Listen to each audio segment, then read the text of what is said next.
Time now for Focus, and today, can you imagine living your life under witness protection? Here in France, a high-profile case has brought the issue to the fore. A woman who informed on the alleged organiser of last November's Paris attacks. She's been telling the media she feels abandoned by the state, left to live a life in hiding. A new law has just come onto the statute books intended to better safeguard people like her. But how effective will it be? Neighbouring Italy has long years of experience of the issue thanks to a law brought in 15 years ago intended to fight mafia crime.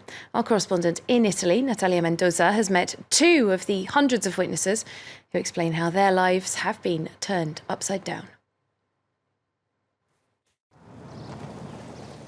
Each of his trips is strictly controlled. For more than 8 years, Ignazio Coutreau has been living under escort.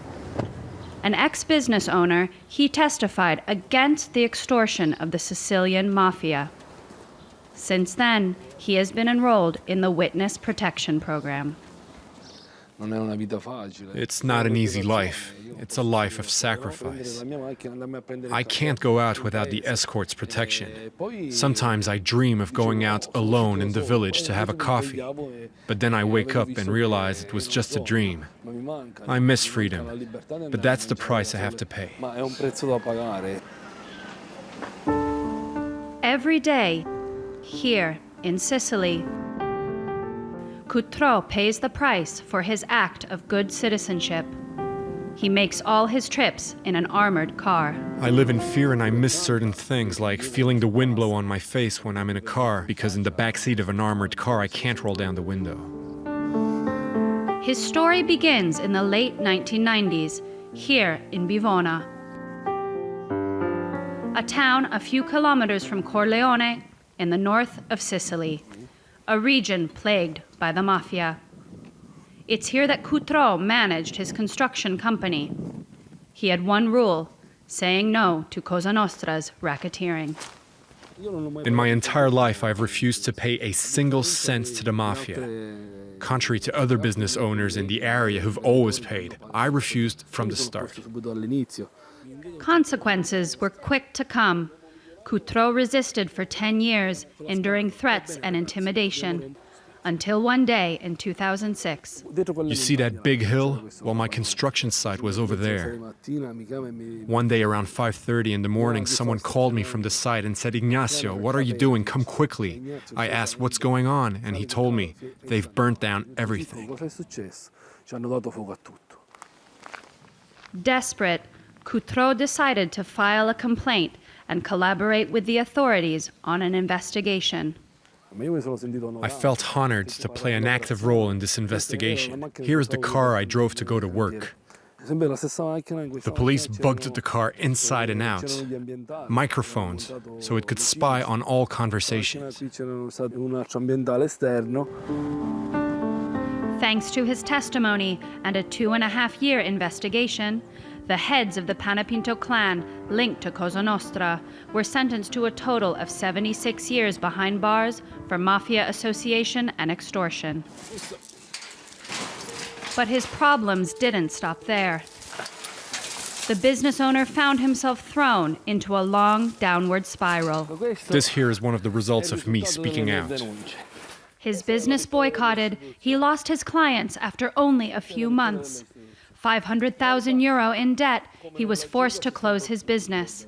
Although his bankruptcy was a direct result of his testimony against the Sicilian Mafia, the Italian tax agencies refused to help. The Italian state, whom I defended in court, started to send me debt notifications via the Sicilian Fiscal Agency.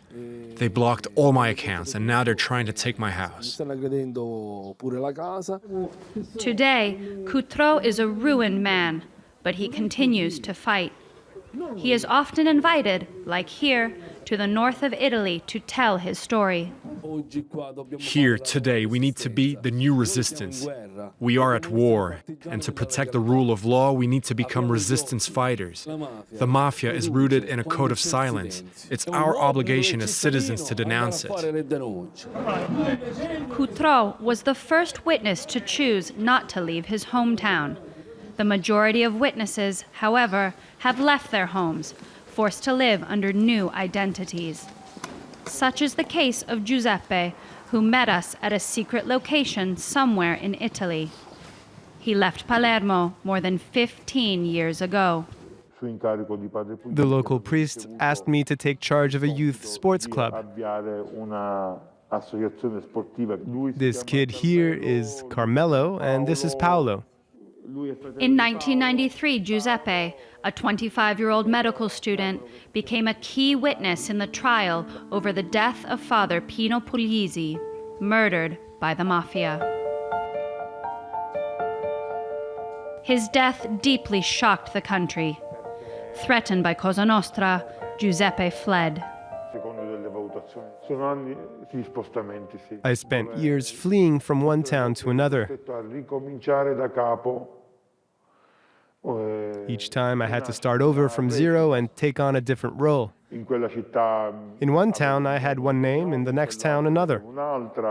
Giuseppe has not seen his family since he left, and he will likely never be able to return to Sicily. I still feel uprooted, torn apart. Both my heart and my mind have remained back in Palermo. And yes, that hurts.